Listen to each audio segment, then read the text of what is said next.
Hi, I'm Dana Dirks, and I'm a supervisory park ranger here at Rock Creek Park and Peirce Mill.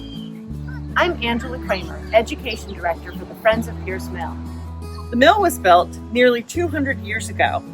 Now, today it may seem really old-fashioned, but in its time, it was cutting-edge technology built by an inventor named Oliver Evans.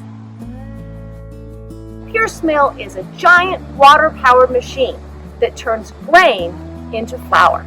Approximately 10 years ago, the Friends of Peirce Mill and the National Park Service worked together to restore the water wheel and the millstones. As Peirce Mill approaches its third century, we're working together to restore the rest of the mill's machinery and the historic Oliver Evans system.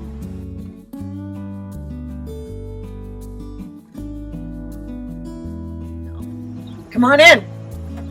It all started here at the receiving hopper. Grain from farms across DC was brought here to Peirce Mill and poured into this hopper. Today we're going to be following the path that wheat once took through the mill. From the receiving hopper on the first floor, this chute brings grain down here to the basement, and then a series of elevators takes the grain upstairs.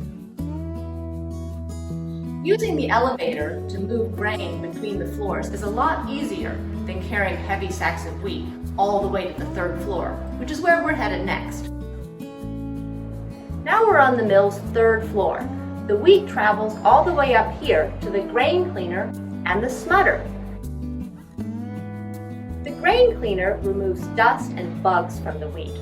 The smudder removes any fungus. The grain cleaner works a little bit like a salad spinner. It spins to remove any dust, bugs, or other small particles from the wheat.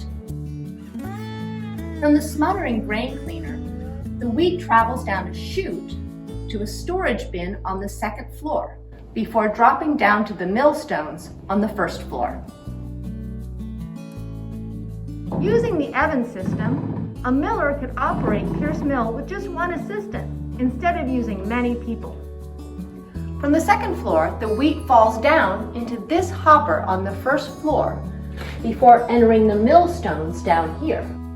The wheat falls down this hole and ends up between the two millstones. So this is where grain becomes flour. These two stones show what the millstones would look like taken apart.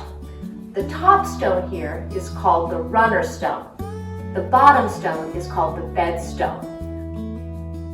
Both stones have grooves cut into them.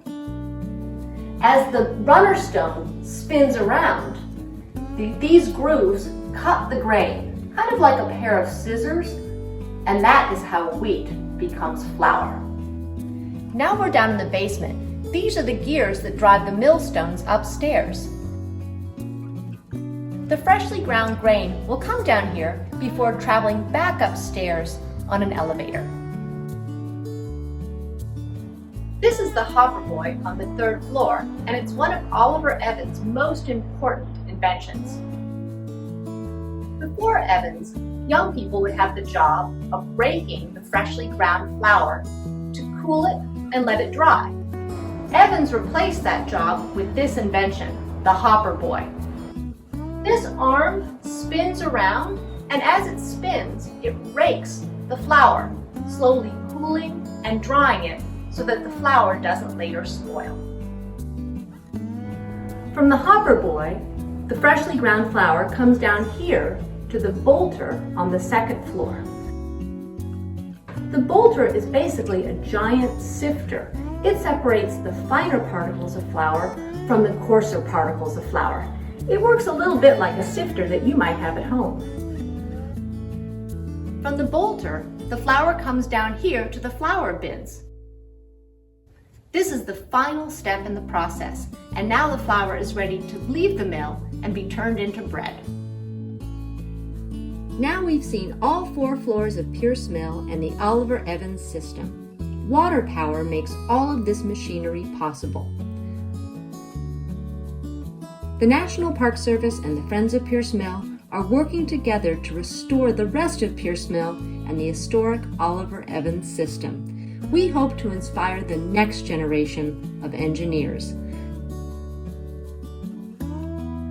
Thank you so much for watching this video, and we hope to see you soon at Peirce Mill.